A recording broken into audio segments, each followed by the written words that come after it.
steadied things up.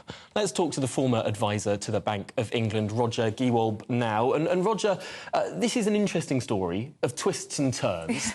I suppose what we saw this morning was NatWest really trying to reassure its shareholders by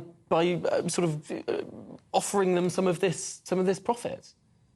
I'm afraid from where I sit, it's just more gaslighting, just like we get from the government and the opposition. If I give you 13 interest rate rises that do nothing to curb inflation nor protect the pound against the dollar, for whatever crazy reasons I might have for doing that, when we have the kind of inflation that cannot be reduced by interest rate rises, of course you're going to make a huge amount of money. And that's really nothing to crow about. The sad thing is that, as always, the banks haven't passed it on to savers. You know, people are talking about the mortgage crisis, but there are 7 times more savers than there are people with mortgages, and they're being penalized. So I'm sorry, but I'm not too excited about this. Why is it that you say that our inflation can't be reduced with interest rate rises? There is a school of thought that we'd be in a better situation if the bank had gone earlier and a little harder on interest rate rises. Perhaps they wouldn't have had to go so high now. Quite. Let me try to explain very quickly and simply. Andrew Bailey, the governor of the Bank of England, was appointed just as COVID began, and I'm sure with the best will in the world, he wanted to protect the economy. So he didn't want to harm business, so he left interest rates at their low level.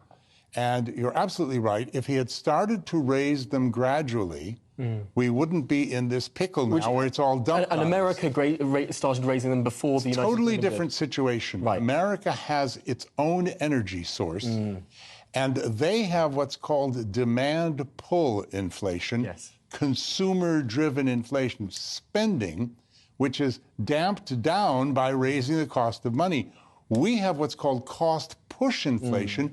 You cannot stop people buying food. Do you think it's less about the money supply, less about quantitative easing? I was moving on to that. You're way ahead of me again. It's printing money, quantitative easing, in staggering amounts at the wrong time and too much of it. And no chancellor since George Osborne has put aside any money to pay that back, and we are now stuck with a £150 billion loss. So just paint a picture for us, Roger, of where NatWest stands now, because we've got these profits surged by nearly £1 billion. That's those figures released this morning. But then we've seen the value decrease quite significantly this week, really. Well, the figures that I've heard were 850,000, a billion, and 2 billion. Now, all that is chicken feed because NatWest's market capitalization is £22 billion. Wow. I moved to this country from Paris 49 years ago to go to work for NatWest. And I've been very disappointed over all this time to watch one bad management, mismanagement, crisis and mistake after another, after another. It used to be the largest bank in the world. So I think there's 2 separate issues here. Of course, they made great profits. Of course, this Coutts scandal has knocked money off their share price and their market capitalization. I'm pretty sure that will recover. It's a shame it had to happen to investors. But I think it's a scandal, and I'm glad that the Prime Minister has moved in and something needs to be done. I suggest that the City Minister, Mr. Griffith, launch an investigation not just of NatWest, but of every bank. And anybody, any director, any officer of any of those banks that has been complicit in this exercise of people's having their accounts closed without reason because of their political beliefs should go.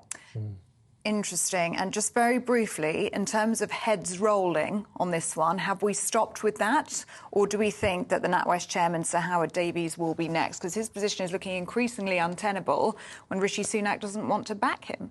I don't have the facts about Mr. Davis. He's been somewhat controversial over the years, although he's certainly the epitome of a city grandee, if you will. But all I can say is that if I were he, I would certainly be considering my position. OK. Roger Gewolb, really good to see you this